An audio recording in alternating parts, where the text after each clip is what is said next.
All right, I'm going to go ahead and get started. So we've got a full agenda here. So my name is Liz Crystalite. I'm a product owner at Sitka Technology Group. For the past couple months, Sitka has been working with the John Day Basin Partnership Steering Committee to customize and configure an instance of the Project Firma project tracker for the Basin Partnership to use to track restoration projects, specifically around the OWEB FIP program, but also projects outside of that program as well. So gathered here today, Kristen brought together this group of partners of folks who will be using the project tracker and entering projects into the project tracker for a training on how to use the system. So how I'd like to use this time that we've got with you today, give you a brief overview of the project tracker, including just a little bit about the different workflows, the review process, because all this will be new to both the steering committee and to the partners who will be entering projects in.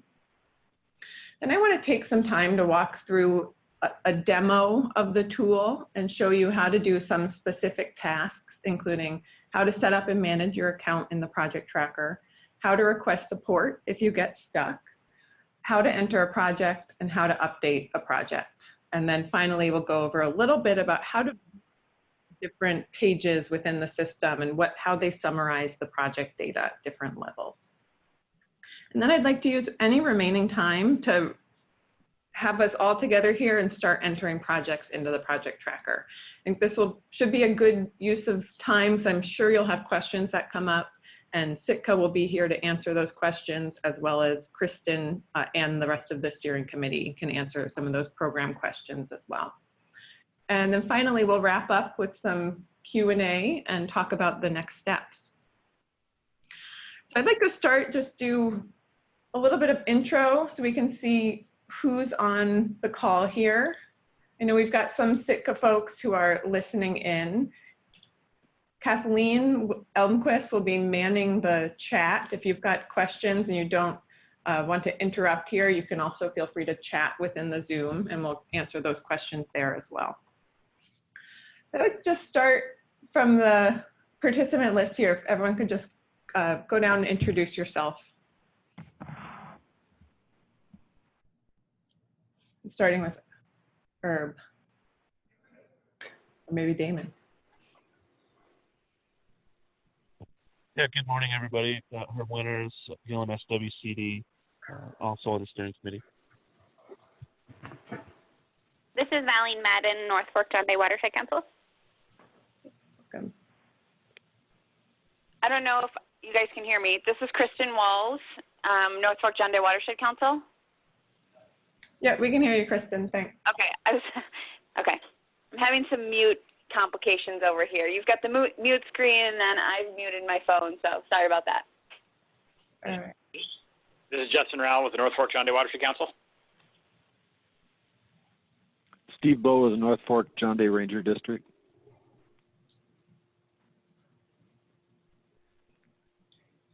We've got some other folks on here as well. Shajita and Carmen. This is Carmen from the Confederated Tribes of Warm Springs. Great, thank you for joining us. And also Stefan from the Warm Springs Tribes as well. Great.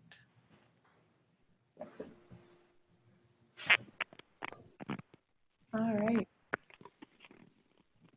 Do we have Mitch Daniel on the phone as well, and Amy Steiner? Yep, Amy Steiner's here, South Fork John Day Watershed Council.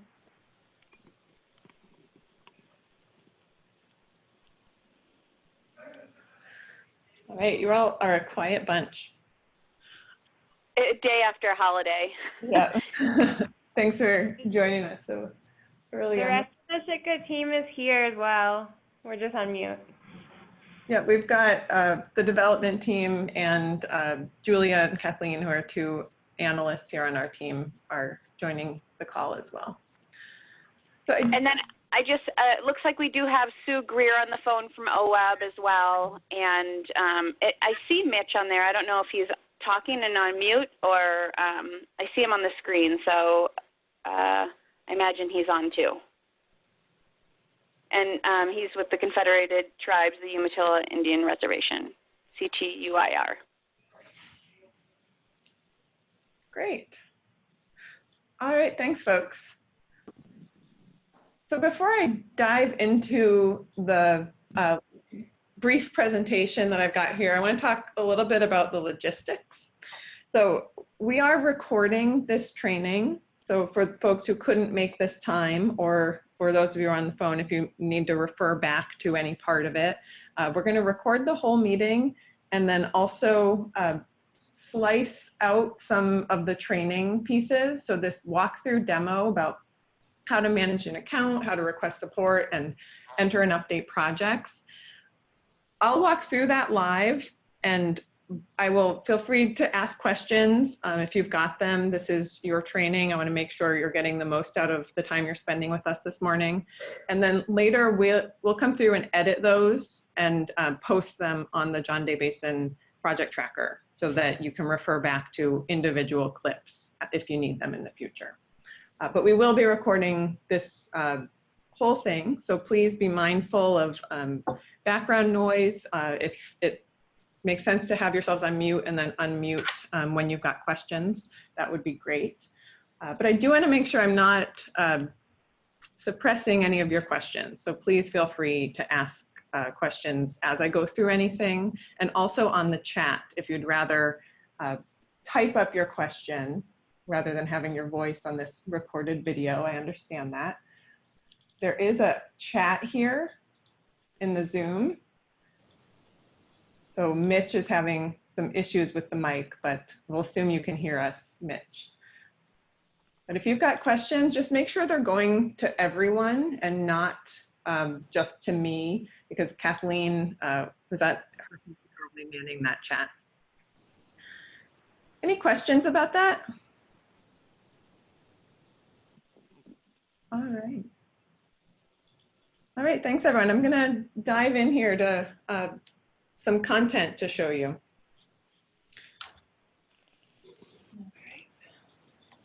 So as I mentioned at the beginning of the meeting, which I think folks were still joining, so I'll mention it again. Since October, Sitka Technology Group has been working with the steering committee to set up the John Day Basin Partnership Project Tracker. And this is an instance of the Project Firma platform that Sitka has built and maintained. It's an open source platform that is used by other agencies and partnership groups, for instance, the Clackamas Basin Partnership, which I'll show you a little bit towards the end of the demo. The site, we've been working hard to configure the site to make it work for the John Day Basin Partnership. So there's been a lot of work with the steering committee about customizing this application for your needs. And that includes standing up the site at a URL that works for you. So this is where the site is accessible at johndaybasinpartnership.org. And the purpose of this Project Firma site is for the partnership to be able to collect high quality data in a consistent manner. So where previously you may have submitted things like Word documents and spreadsheet updates, this is an application that will really get all of the data in a consistent form for sharing and analysis purposes. The Partnership Project Tracker has some built-in workflows that streamline the reporting process. And as part of that, it's also meant to help reduce duplicate reporting requirements and reduce duplicate data management for the agency and partnership staff and other partners. So once the data is entered into the project tracker here, it can be easily shared with those who need to see it. Another benefit of the Partnerships Project Tracker is to increase communication about how the activities are contributing to John Day recovery. So there's lots of public-facing views throughout the project tracker that take the project information that you'll be entering and roll it up to a higher level that can be helpful for linking actions to accomplishments and communicating those within the basin and outside of the basin. Another benefit of the project tracker is hopefully to develop some resources that are useful to you. I know that entering project data and reporting on projects isn't always the most fun thing to do. It is a lot of data entry, but built into the project tracker, there are things like up-to-date fact sheets that you can easily print, and we're hoping that those resources will help you so that you get something out of this project tracker as well. Any questions about that? All right. So within the Project Firma project tracker, there are different project stages.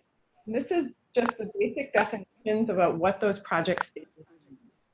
So later in this meeting, when you start entering your projects, you'll be asked to identify at which stage is the project at. Is it a proposal, which are proposed projects that have not been reviewed for feasibility or suitability yet? Another option is this planning and design. So these are projects that are currently being planned or designed that have not yet started any on-the-ground implementation work. This can include projects that are still finalizing funding or obtaining permits and things of that sort. The next stage is implementation projects. So these are projects that are in the construction phase. So there's on-the-ground work happening, whether it's actual restoration work or monitoring taking place. That would be considered at the implementation stage. Some projects have a post-implementation stage. So for example, if you complete a restoration project and then have some amount of time of monitoring the effects of that restoration, that might be considered post-implementation, where you're still performing actions and incurring expenses, but the majority of the construction has been completed. And finally, projects can be completed. And these are projects that have performed all of the planned tasks, including any of the post-implementation activities. And these projects are no longer incurring any expenses or doing any more actions or contributing to any metrics. Any questions about those stages?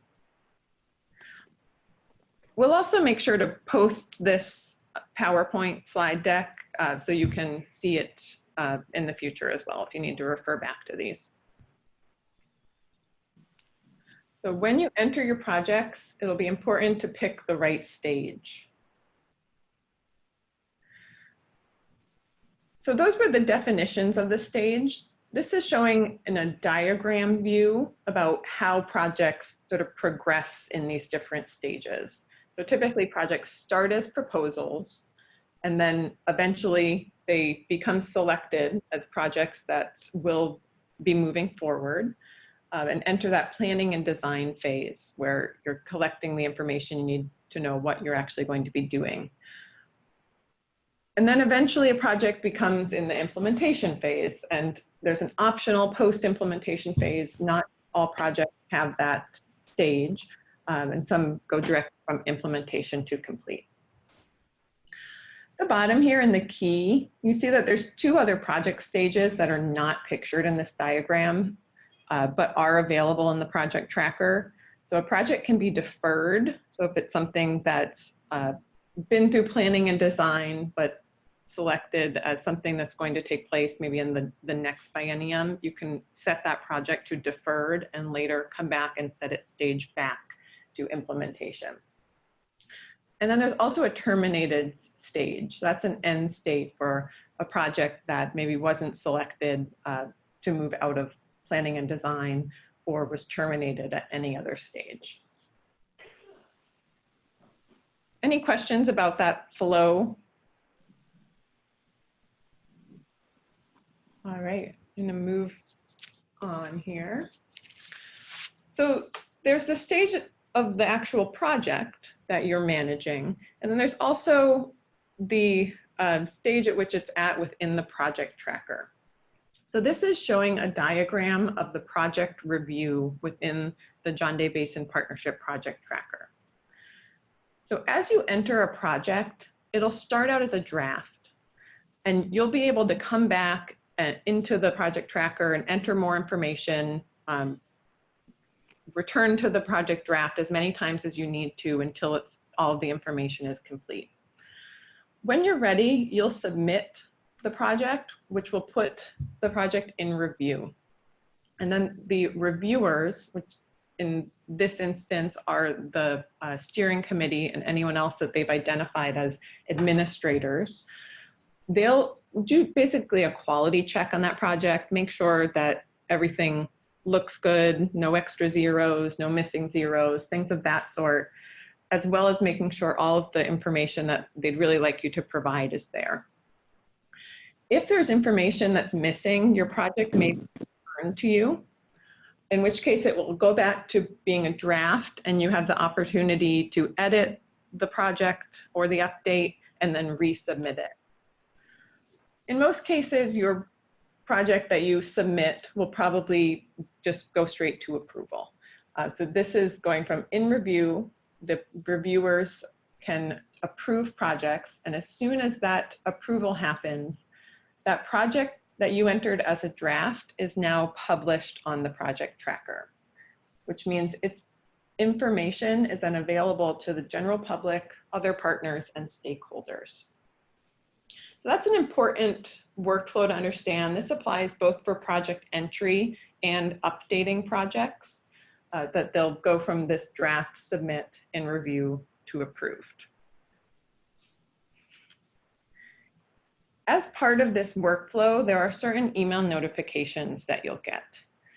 So when you submit your draft project, anyone who has the reviewer permissions within the project tracker will receive an email that there's a new draft project that needs to be reviewed. And you will be, as a project primary contact, be CC'd on that email, so you'll know when that goes out. If your project is returned, you'll get an email, and I've got an example of that in an upcoming slides. You'll also get an email when your project is approved and when that information is available to the general public. Any questions about that? All right. So this is an example of if your project entry or update is returned. You will get an email that looks like this. This email template is taken from the Puget Sound Partnerships Action Agenda Tracker, which is another agency using the Project Firma application. So your email will be addressed to you, and it will give you a link to view that project update or entry. And if you click into that, it'll take you to that workflow where now you have the ability to enter any additional information that the reviewer may have asked for. On the project update, there may be comments at the bottom of the page that the reviewer left you when they returned the project update. So look for those at the bottom because they may indicate sort of which information is missing. Any questions about? All right, I'm going to move on here.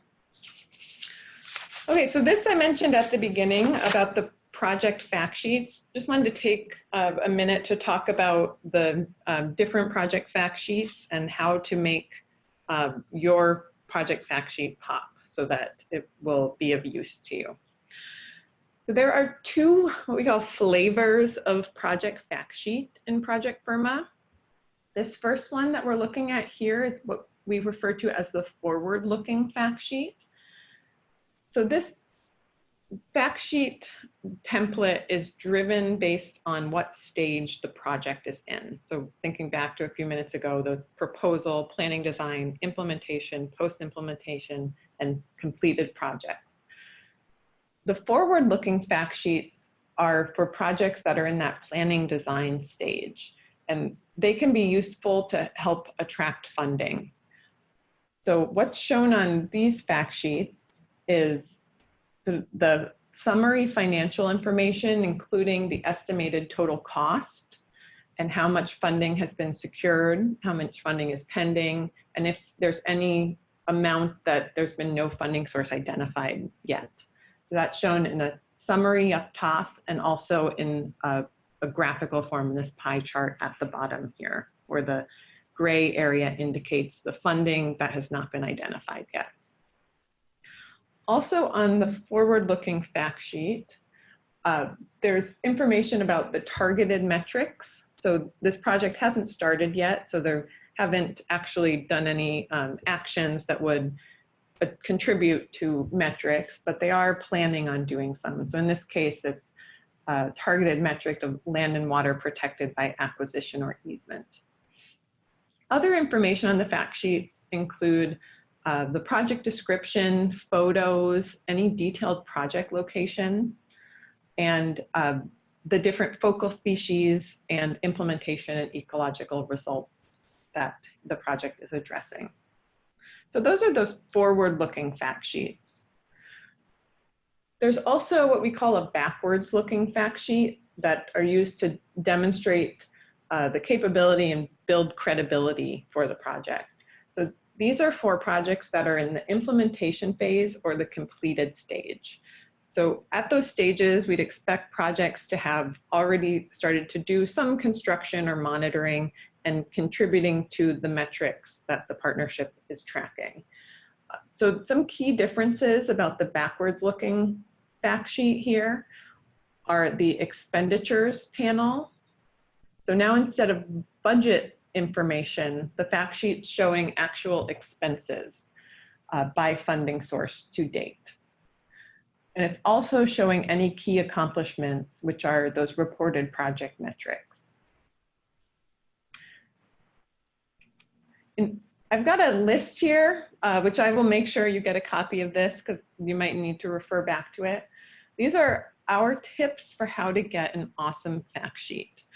The fact sheets are automated, which means they just pull information from your project record and put it into this nice template that you can print as a PDF and then print paper copies if you need them. But that means that they're going to look the best if you've provided information about your project. So some tips that we've gleaned over the past couple of years from different agencies using Project Firma are shown here. So the first, include all your partners. So you'll have the opportunity to add partner organizations to your project.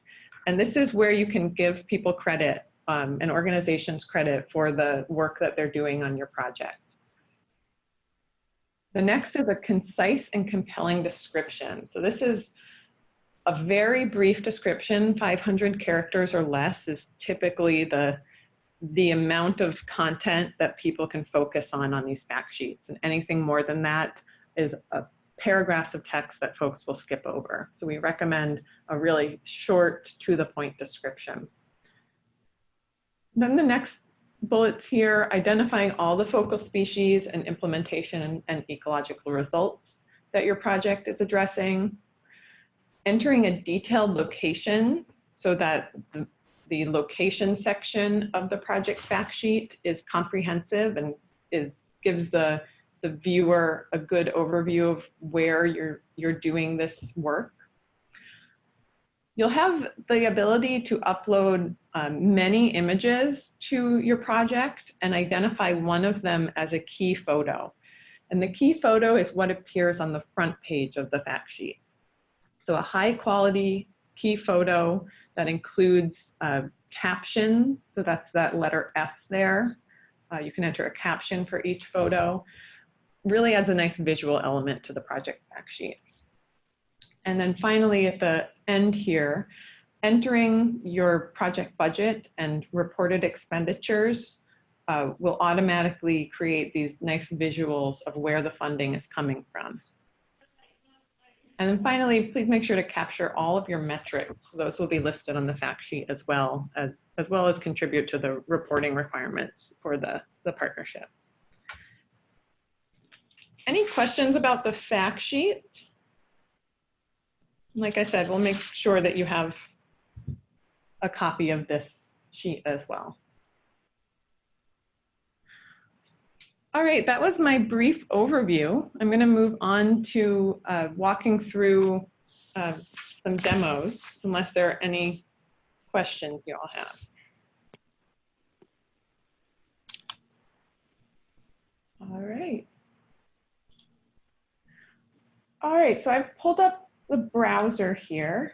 and I'm on the John Day Basin Partnership Tracker. So first, I'd like to show you sort of how to create and manage your account in the project tracker. You'll need an account to enter projects, and those accounts are managed through Sitka's Keystone Identity Manager. You may have received an email yesterday inviting you to use the project tracker, and I'll talk through about how to get your account set up with that email as well. But the first part here is when you first go to the site, you won't be logged in, but there is a login button here at the upper right. If I hit that, this is the Keystone Identity Manager. One way to get an account is to use the Create Account functionality here. And this will bring up a form where you'll enter your information, including your desired username, email, name, and organization into this form.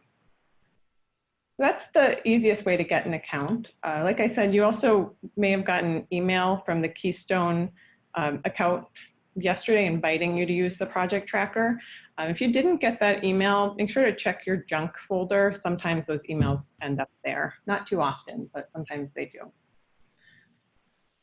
So once you've got an account, you'll use this form to log in. If you're having trouble with your account, there are self-service features here to reset your password if you forgot it. Look up your username if you're unsure what your username is. And all those are linked to the email that you set up with the account here. If you're having trouble logging in, there is a little help feature here that you can use this form to request support directly to the Keystone Identity Manager system. And that's monitored by some staff here at Sitka. And we'd be happy to help you out if you're having trouble with your account. All right, so I'm going to go ahead and log in here. This is my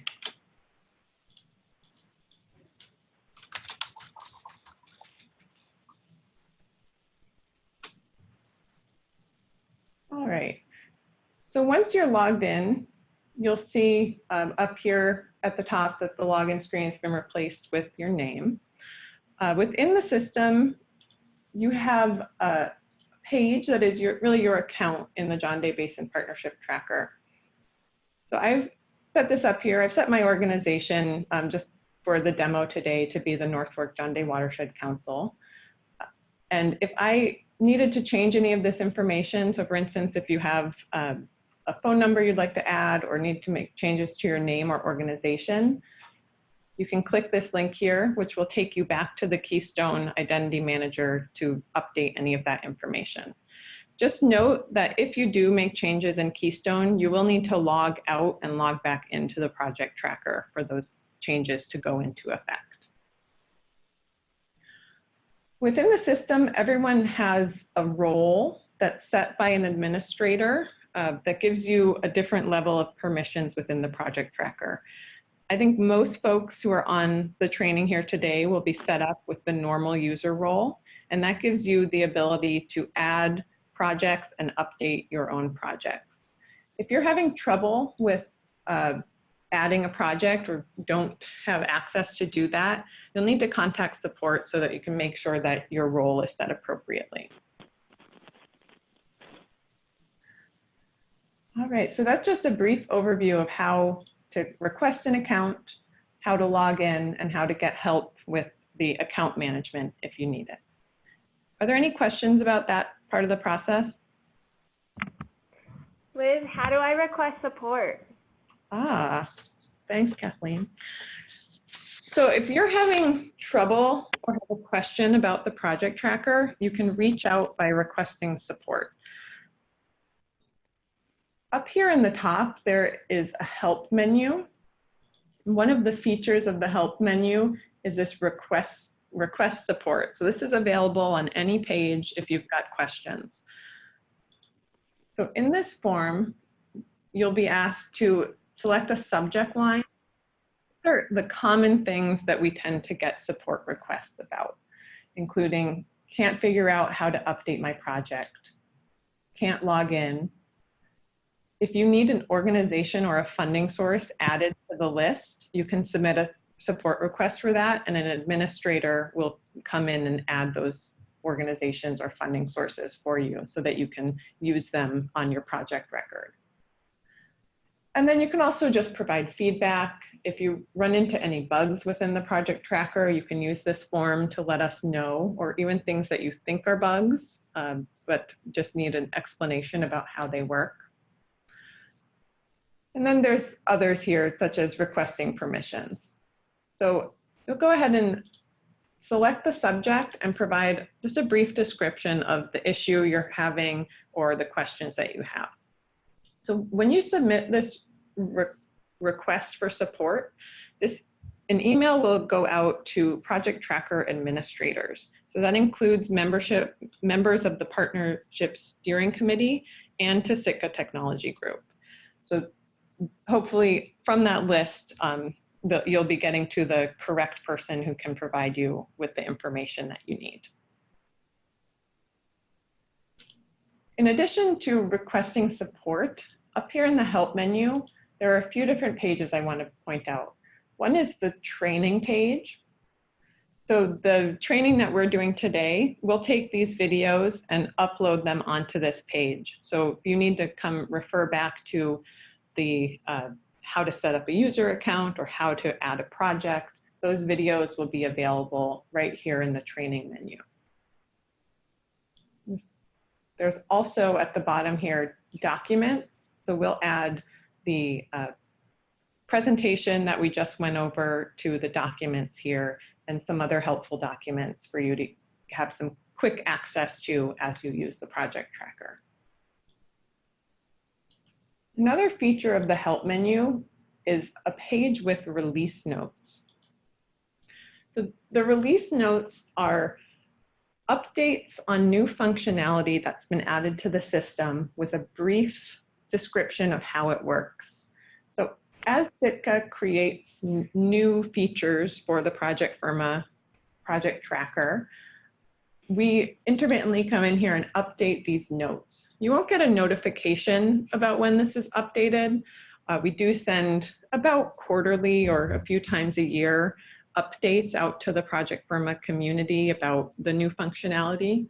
But if you're curious about what's going into the project tracker or how something works, this release notes page is available that you can search for different features and find out a little bit about how they work. And that goes back for many months here.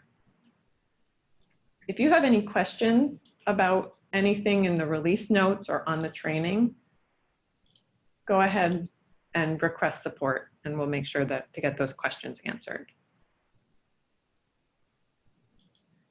Any questions about how to request support or get help in the project tracker?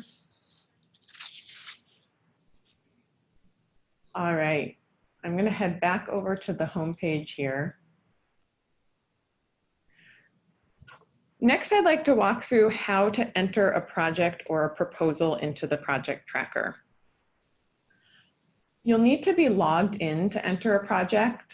You can see that I'm logged in by the fact that my name is up here in the menu bar. You'll also need to have correct permissions to enter a project. If you are logged in and you don't see this add a project or update a project button on the home screen, that means you don't have the correct permissions set. So go ahead and use the help menu to request support to have your permissions updated so that you can enter a project. So to enter a project, I'm going to go ahead and click the Add a Project button. The first step, you'll need to determine whether you're adding a proposal into the project tracker or whether you're entering an existing project that's already complete or underway. The proposal option is for projects that are still in the idea phase or still things that are not yet selected to be moving forward, but are proposals for projects in the basin. The other option here is to enter an existing project. So the big difference between these two workflows is that if you select add a proposal for a future project, the project stage will be automatically set to proposal. If you select enter an existing project that is already underway or complete, you'll have the option to select what stage your project is at, including planning and design, implementation, post-implementation, or complete. So this is a way you could add back enter projects into the project tracker by using the enter an existing project that is already underway or complete option. So for the purpose of this training, I'm going to go ahead and select enter an existing project.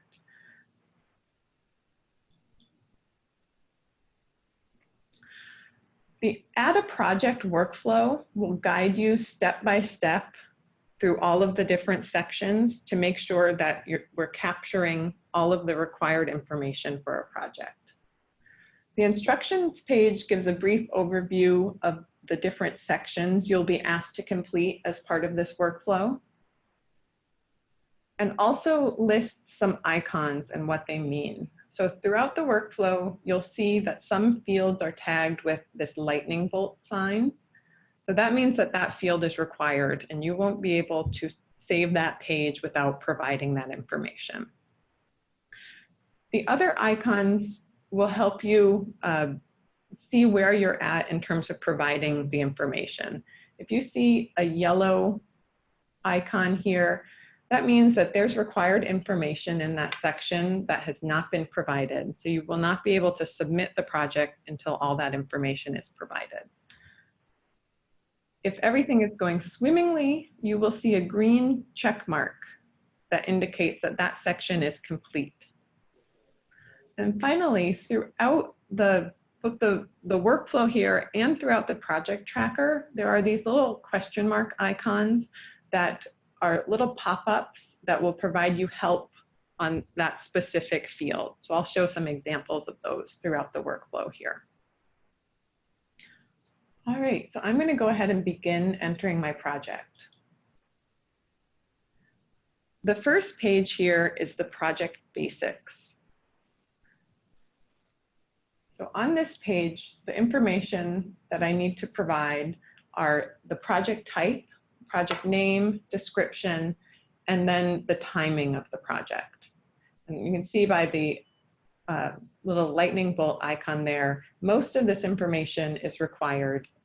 The completion year is not required. And I'm just going to show an example here of the little pop-up information that will appear.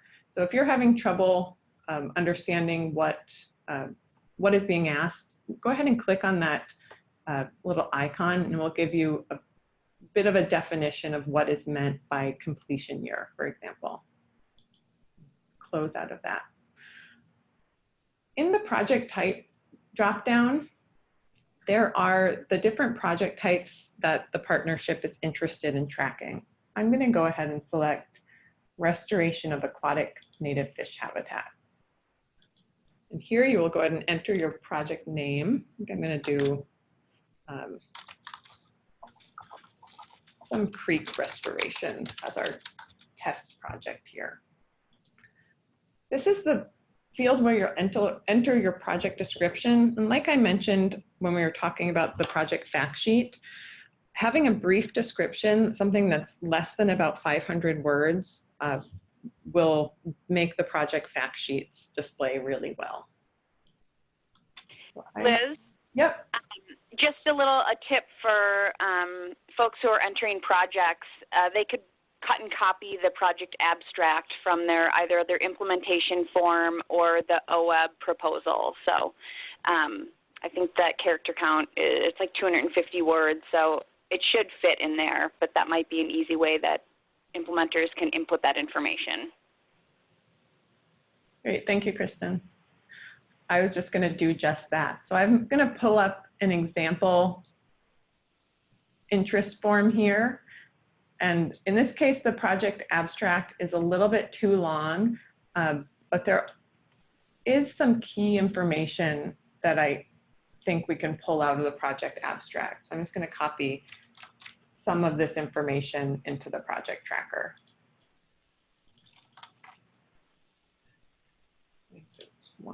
one other sentence here that made sense. So just really a basic description of why the project is necessary and what the project is going to do.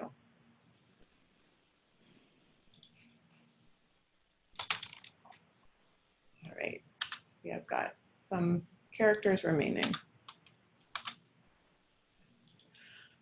The project stage in this case, I'm going to go ahead and select planning and design and make up some numbers here. Let's say we started planning this in 2018. We're going to start implementing sometime later this year and plan to have this complete by 2021. All right, so I'll go ahead and save that basic project information and press that Save and Continue button. Will automatically push you onto the next page.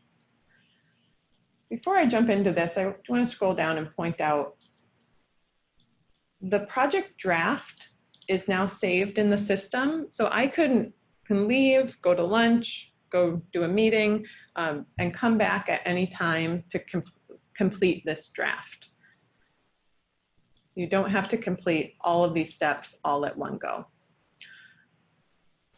All right, so this next page captures some specific attributes about a project that are custom to the John Day Basin, including the level of design, any project objectives. So this is another one where you should be able to use the interest form to directly input that information right into the project tracker.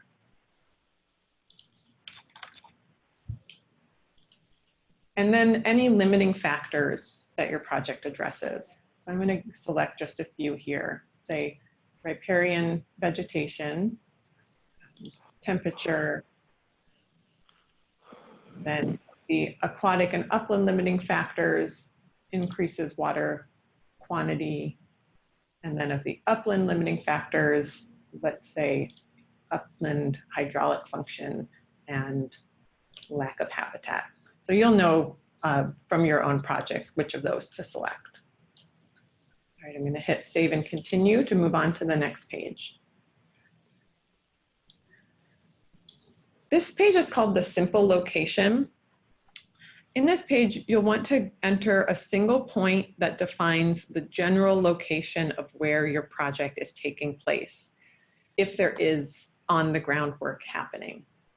If it's maybe something like a capacity building project or stakeholder outreach, you might not have a location that defines the project. So you can select no location and go ahead and enter a note that, for example, this project is providing trainings throughout the basin. But in this case, I do have a location. You have the option to either enter lat-long coordinates or to plot a point directly on the map. In this case, I'm just going to select plot a point on the map. You'll see that the crosshairs are enabled. And I can zoom in. Say this project is happening somewhere up here. I'll go ahead and select the general area of where this project is taking place. Hit Save and Continue. On this page, you can provide a detailed project location. So shown in gray here is that simple area that we just selected. And you have a few different options for how to enter your project's location. You can use the interactive map tools here to draw an area, or you can upload a GIS file. In this case, I'm going to select Upload a GIS file. I do think that's what the partnership would prefer you to do instead of using the drawing tools. So there are two types of files that you can upload, an ArcGIS geodatabase or a KML file. In this case, I've got a KML file that I'm going to go ahead and update or upload onto here. So I put this. I'm going to select that KML file, and once I open it, you'll get a preview of what geometries are being imported, and then an option to select which of the properties on that file should be used to annotate the feature. In this case, I'm going to use name. So if you're happy with how the geometries were brought in, you can go ahead and hit approve upload. All right, so now you see on this map, we've got that simple project location and the new features that are the detailed project location. I'm going to click on one of these. So there's that name field, the Starbout Creek extent. So here you can update that notes and press save if you want to. I'm going to hit save and continue to move on to the next page. So here is where you can add different organizations that are contributing to your project. You will need to specify the lead implementing organization. This is also called the project sponsor. In this case, it's defaulting to my organization, which right now is set as the North Fork John Day Watershed Council. You can also add different partners. So for example, the Eco Trust Forest Management. Go ahead and click add to add that to the list. And let's say we are also partnering with the Blue Mountain Forest Partners. If your project has a fiscal sponsor or more than one fiscal sponsor, you can add that here as well.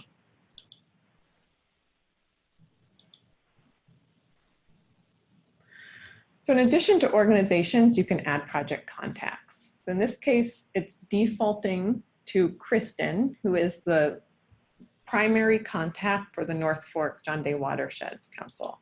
So I could leave that as Kristen, or I can update it to be myself or anyone else at any organization or at my own organization. I'll go ahead and say that I'm the project manager here.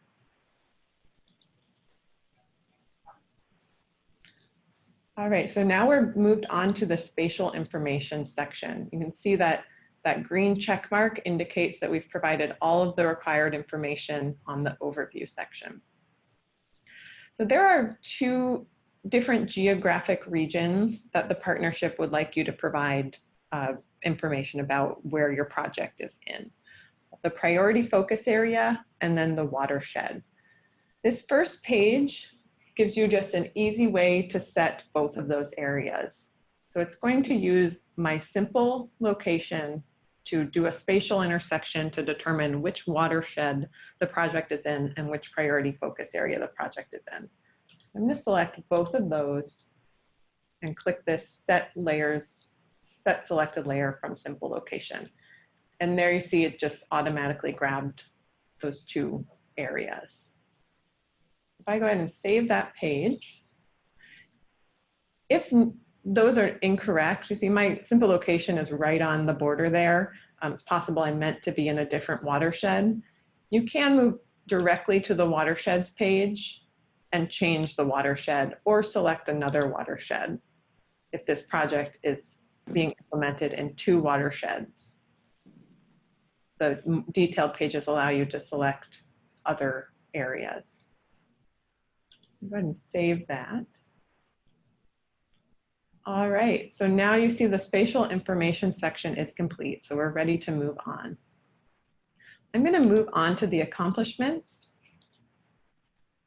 So because my project is in planning and design, I have the option to enter expected accomplishments. If my project were in the implementation or post-implementation phase, I'd have the option to also enter reported accomplishments.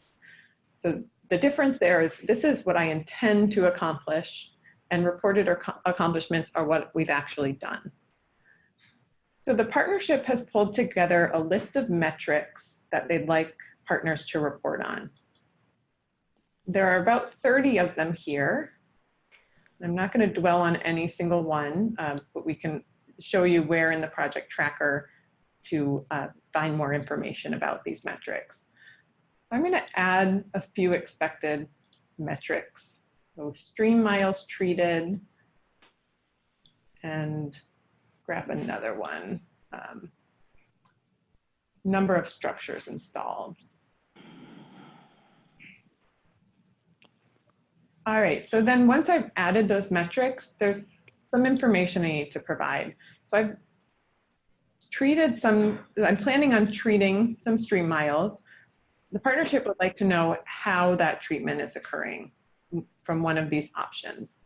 So let's say offside channel habitat created and 2 linear stream miles. We've got a lot of stream mile here. You can also add another value in addition to doing offside channel habitat. If you are doing some in-stream restoration on those same 2 miles, you can add as many of those different values as you need to.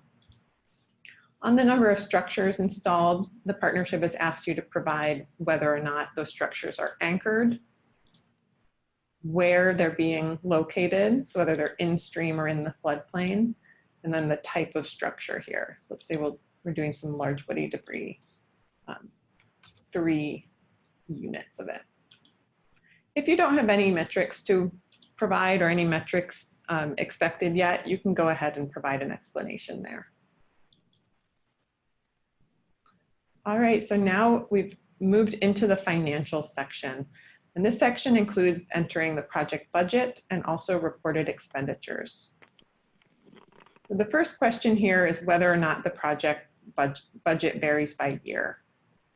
You have 2 options. If your project budget is the same each year, for example, annual maintenance, you'll want to select that option. But in most cases, you'll probably want to use the budget varies by year option.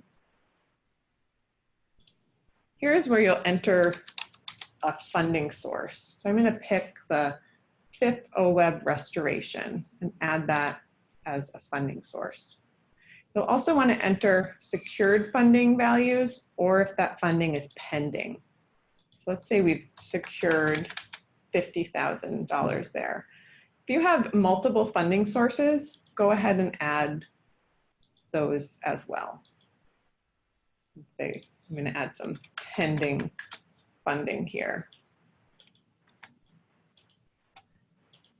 And then you have the option to enter if there is no funding identified yet. Let's say we still need to identify another $10,000 of funding here. So there's a brief visual summary of what's been entered there. That looks all right. Go ahead and press save and continue. The next page is for reported expenditures, which is very similar. You'll select the funding sources and add how much money you've expended per year. I'm going to go ahead and select no here and say no expenses occurred yet.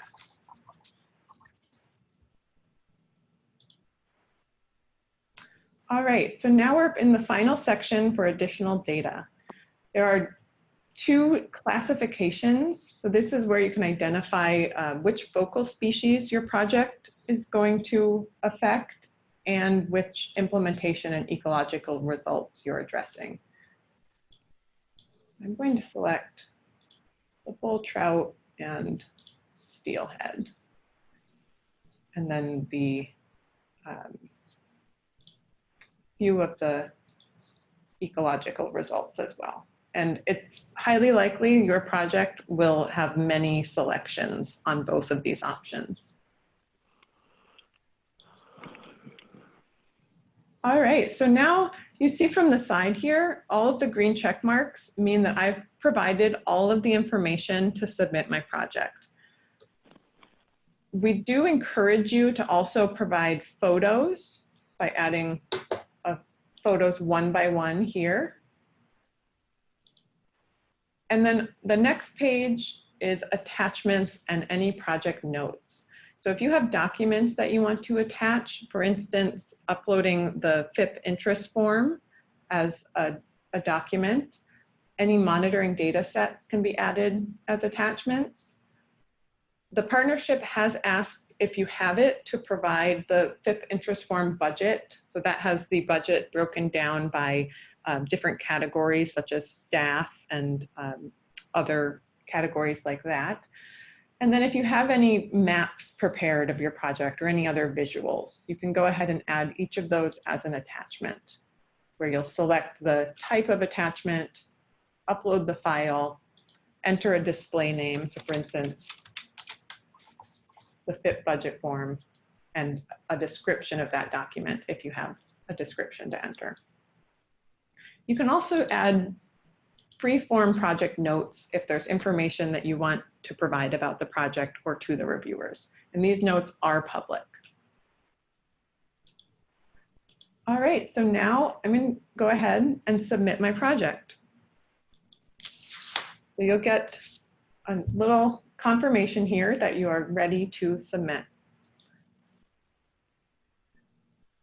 So my project is now pending entry into the project tracker. Project notifications are sent out, so the reviewers now have an email in their inbox saying that a project has been submitted. And your project will be pending until a reviewer comes in and approves that project or returns it to you asking for more information. Any questions about how to enter a project? This is what we'll want to be walking through with you all today. Get your hands in there, entering your own projects.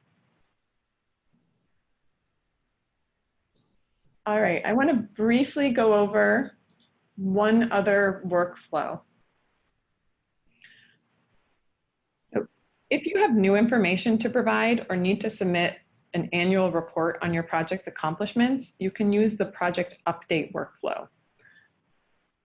From the home page, you can select this update a project. You could also go directly to the project's detail page and update the project from there. The project update workflow has all of the same sections as the project entry workflow. I'm not going to walk through each of those one by one, because you can refer back to the enter a project video if you need any information on a specific page. I do want to point out some key information about the project updates. When you start an update, the project information is already preloaded for you. And many of the fields here are editable. The things you can't change are the project name and the project type. But you could provide, let's say, a completion year if you hadn't provided that yet.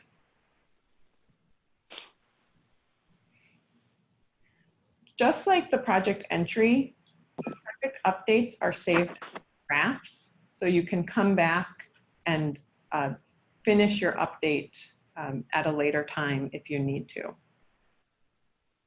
On almost every page in the project entry, you can revert the changes if you didn't mean to enter that completion year or you're wondering what was on the project before. You can go ahead and click revert current page and it will load the update with the information on the project.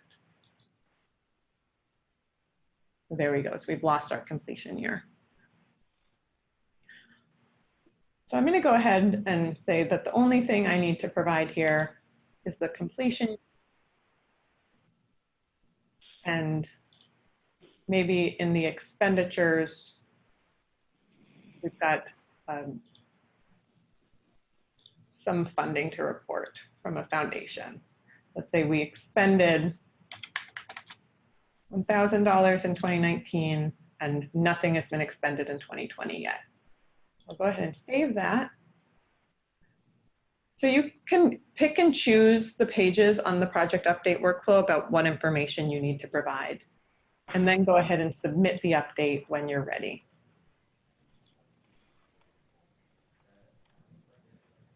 So now the changes that I proposed to this project are pending, but they haven't gone into effect yet because a reviewer needs to come into the system, review and approve those changes.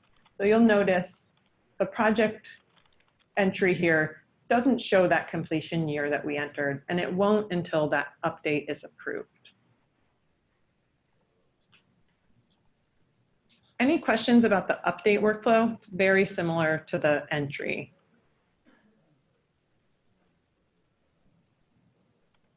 All right. So finally, I'd like to give a brief overview of some of the summary pages in the project tracker. So as partners, you'll be entering your own projects in your own geographic regions. but other partners will be entering their projects. So the project tracker will have a comprehensive view of the different projects happening throughout the basin.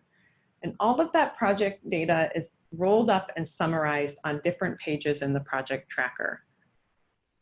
The program info menu gives an overview of how you can view that project information, summarized by project type, by focal species, by implementation and ecological results, and also by geographic regions, such as watersheds, those priority focus areas. And then there's some more detailed pages that if you want to dive into a specific organization, for instance, you can come here, find that organization in the list, and view all of the project information summarized at that organization level, including project locations, the lists of the projects and proposals, and then expenditures and accomplishments. I'm going to highlight just a few of these pages, but for the purposes of this demo, I'm going to jump over to the Clackamas Partnership Project Tracker. They have a little bit more information loaded into their project tracker. So let's say I'm interested in exploring this program info menu and see, oh, they've got limiting factors in the Clackamas Partnership. We've got limiting factors in John Day as well. Let's see what they're doing here.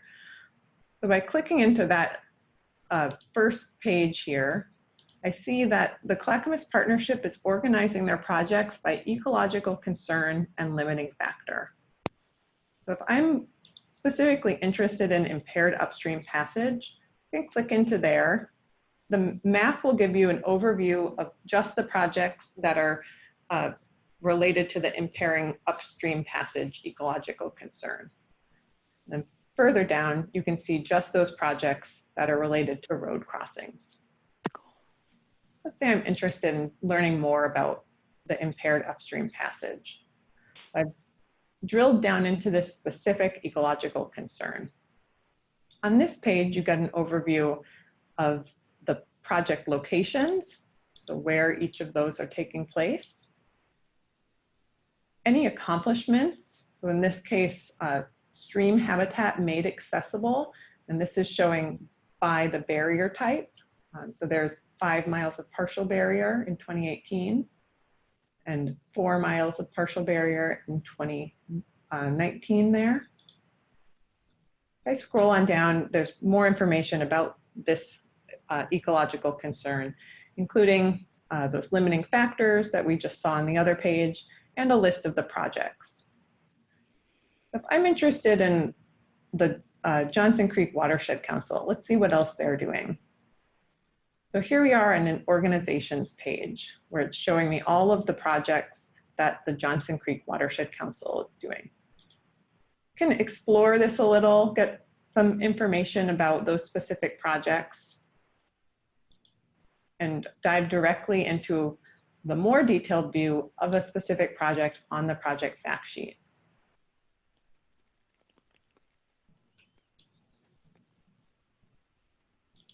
So then at any point you can jump back up and maybe say, all right, let's see, this project is contributing to fall Chinook, Pacific Lamprey, and spring Chinook.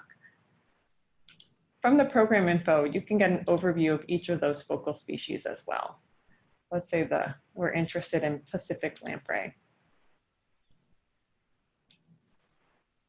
So those are just a few examples of the different roll-up reporting pages throughout the project tracker that the project information contributes directly to.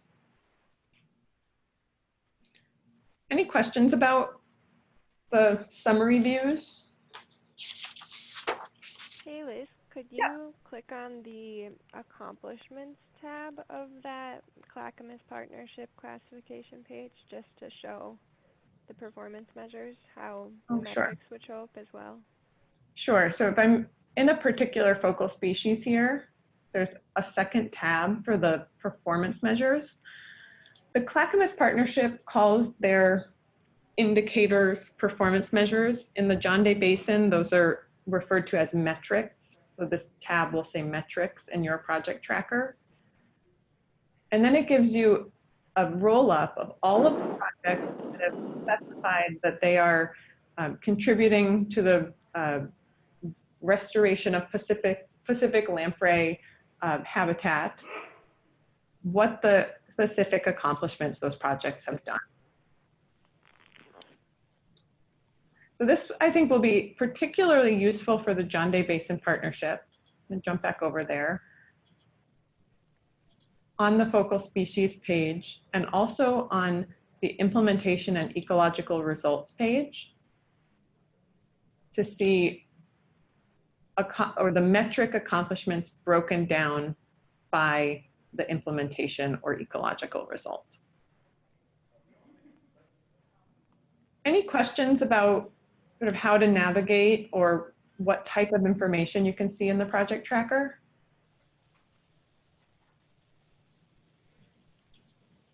All right. So Could you also click on the subcategory drop-down on the chart? We had a data entry question about entering the large woody debris by category. Sure. And the reason we ask folks to enter that granular information for metrics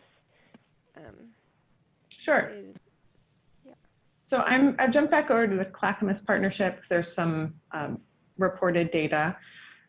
So the reason you're asked to provide different information about the metrics, for example, whether or not the large woody debris is anchored or unanchored and where it is because that information is shown on these charts as different ways to visualize the data. So in this case, the Clackamas Partnership is tracking large wood placement both by placement density and by placement location. So by toggling that switch there, it changes the view of the chart where I can see, okay, so this is, the red is floodplain. So in 2016, there was some floodplain large woody placement, but in 2017, there was a lot more in channel. So this is what we call the different subcategories, and it's just different ways to slice and dice the data.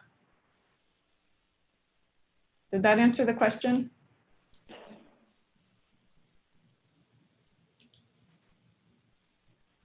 I do want to point out, you can view all of those metrics from the program info page and find specifically information about each of those. So if you want to know how you're going to report on the buffer width treated, you can jump into that page. The partnership is still working on writing up the reporting guidance for each of these metrics, so check back. I think that we're going to use any feedback we get from the training and from the initial use of the project tracker to figure out what reporting guidance needs to go in here so that folks can more easily enter their metric data. So in this case, the treatment type, you'll have to select invasive weed control or planting. All right, so we've got about 20 minutes left here.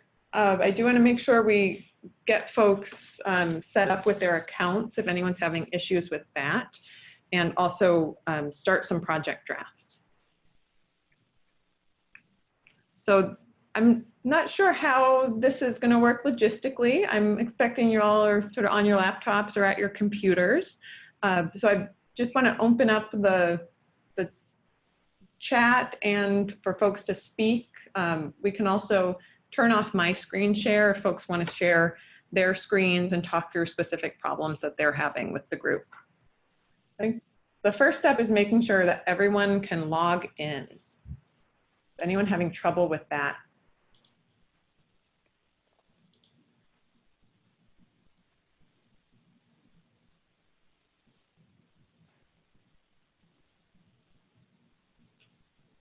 All right. So then the next step, once you're logged in, is to go ahead and use the Add Project button on the home page to start a project entry. Has anyone started a project entry?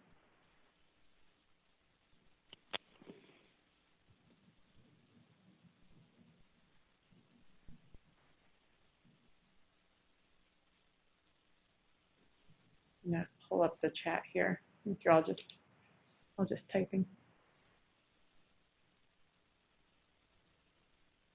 I don't see any messages in the chat.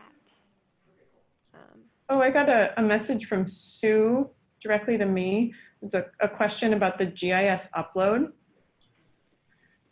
So yes, so Sue, you asked the question, can you upload the GIS file before you do the general point location? If not, can you go back and edit that point?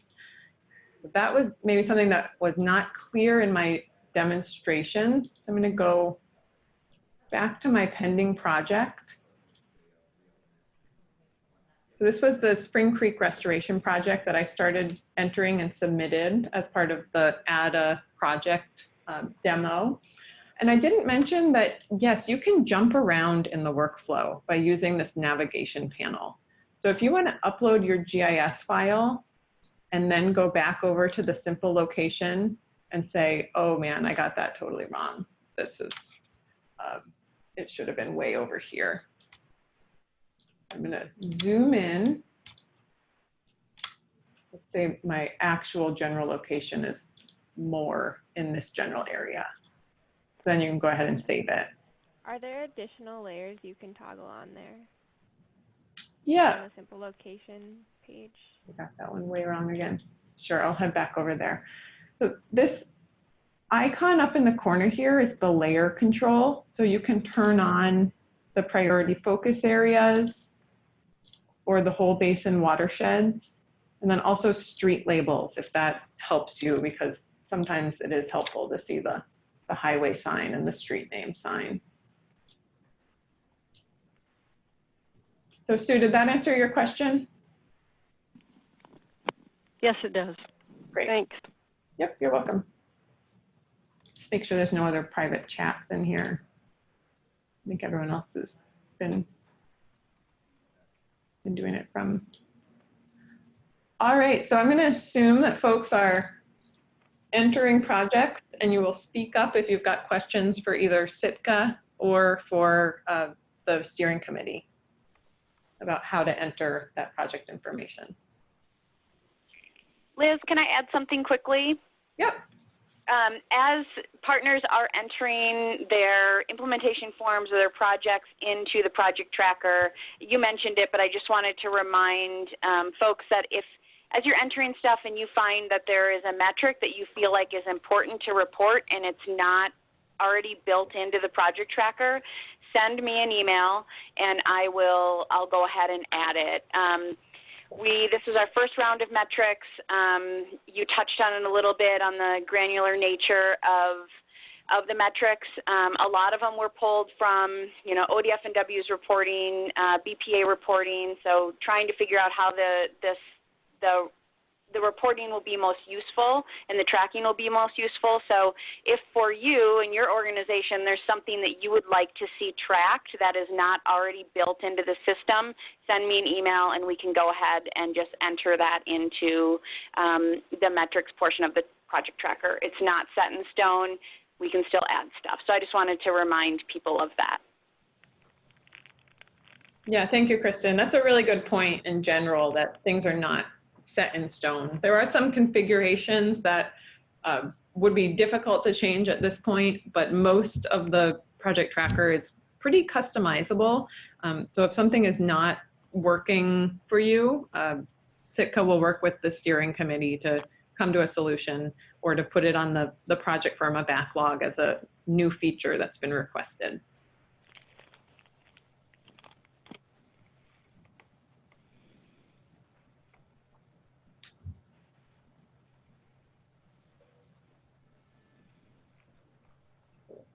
The chat again here. I'm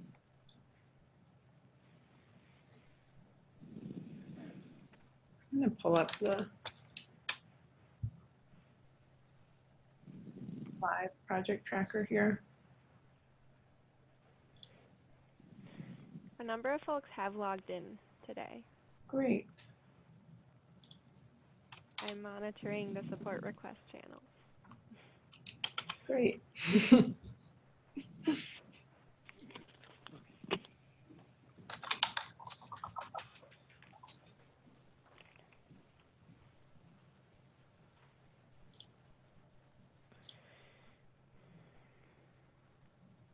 All right, so it looks like we've got some projects in process here.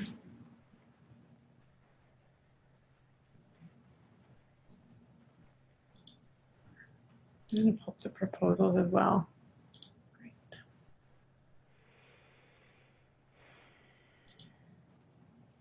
All right, well, let us know if you've got questions as you're using the tracker here.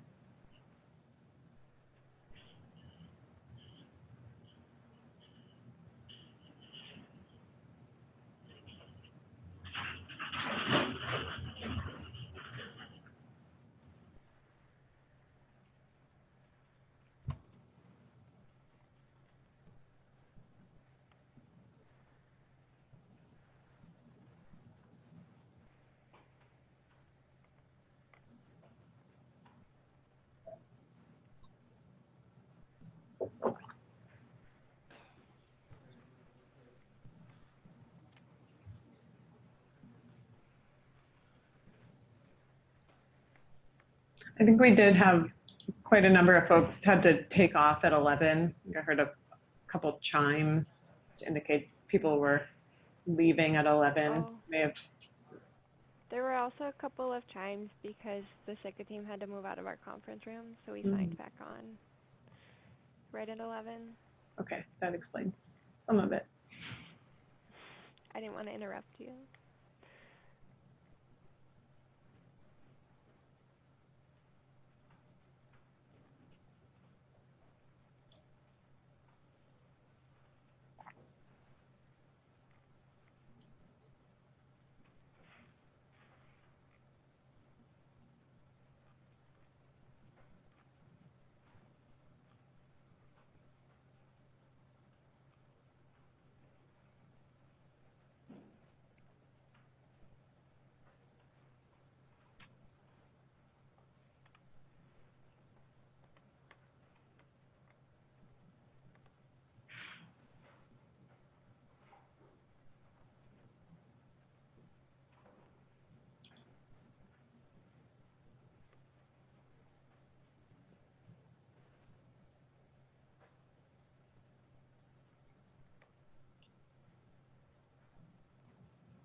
All right, so as I think folks, you can go ahead and keep entering information if you're working on that.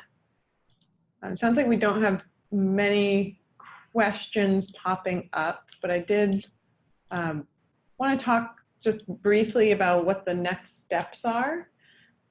So this is our trainings. This is the first time folks have actually been in the John Day Basin Partnership entering projects. After you submit your project, like I said, it will go into that review cycle. So the next steps are for the steering committee or the administrators of the system, whoever they sort of determine will be the project reviewers. I think Kristen Walls is taking the lead there. We'll be going through the list of pending projects and reviewing those submitted projects, adding any comments or anything, returning them if necessary, but approving them if not. So the next steps will be the approval, and then going forward, as you have more information to report about your project, you'll want to do it directly in the project tracker using the update a project workflow, which will validate all the information you're providing and give the partnership steering committee an opportunity to review those updates as well. Kristen, this is probably more of a question for you and the steering committee. Did you have thoughts about a certain time of year you want folks to provide updates on their projects? Will there be an annual review process? Ooh, that's a good question. I think we'll have to think about that. Just because projects are going to be, are implemented at different times, and there's so many different stages of implementation. So we want to be sure that we capture it. So I don't know that we'll necessarily want to identify a time of year, but maybe a stage of project. Yeah. And so I think that's something that we'll probably need to talk about. And maybe I'll want to ask you guys about if there's a way that the other partnerships are doing it. But that's just my gut, is that we won't want to identify a time. We'll want to identify a stage. Yeah. So like when a project begins implementation, to come in and set the stage, drop down from planning and design to implementation, and provide any updated financials or metrics at that point as well. Yeah, probably. It would probably be, the implementation form will be input, and that will be available to the steering committee to review. And then the projects that are selected for the work plan will go through an OWEB proposal process. And so once that OWEB proposal process, probably once they get a grant agreement or once their projects are approved by OWEB and we have all of that final information, that will go from planning to implementation. And then after implementation, then we'll move into that phase. And then once the project is completed, the implementation is completed, that might be another time where folks could go in and update the actual metrics. So there may be proposed metrics at the time of the OWEB proposal, and then actual metrics when the project is completed. So I don't want to require partners to have to, go in and be making a lot of changes, or for this to be very labor intensive. So I think we'll just have to kind of think about it and figure out when it's going to make sense. Maybe try to piggyback it on times when they're doing other reporting or other implementation reporting, such as like project completion, OWEB. We turn in reports to OWEB, so maybe at that time you would go in and update those metrics. So I think that's something that might take a little bit more thought. Okay. Yeah, that sounds good. So the partners who are on the call here, just stay tuned for more information about when the partnership would like you to come into the project tracker and provide updates for this project. And I think it would be good. We'd like to talk to the partners too and find out what's going to work for them and their workflow. So we'll just maybe continue to talk about it. I know that you guys are talking about doing another training potentially for the larger partnership. And maybe that's a time to pose the question to partners when it would make sense for them when they're doing reporting. So yeah, TBD. All right. Thank you, Liz, for that. Yep. All right, and just to follow up on this training here, so we'll be taking this recording and cutting out some specific sections of it, and we'll go ahead and post those videos to the training section of the tracker. And either I or Kristen will send out a notification to the whole group of attendees here when it's complete, probably by next week. And we'll also make sure that the presentation from the beginning of the meeting gets distributed or posted here as well.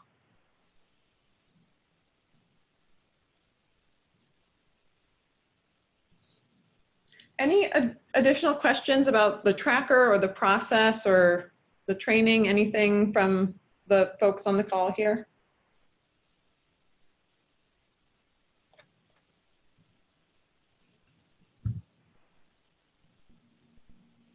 All right, well, thank you very much, everyone. I hope this was useful for you and that you'll be in touch with us and the partnership committee here about any questions you have. Thanks a lot, Liz. That was really great. It's fun to see all of the stuff that we've been working on actualize. So thanks a lot for taking the time to put together the agenda and walk us through the demo. Yeah, you're welcome. And Kathleen, too. Yeah, thank you, Kathleen, for manning the questions and the support requests as they came in. That was really helpful. You're welcome. All right. And the rest of the steering committee group, we will chat with you next week. We've got our regularly scheduled meeting, and we'll do a pretty similar overview training touching on some of the more day-to-day management of the project tracker. All right, thank you, everyone. Have a good afternoon. Thank you.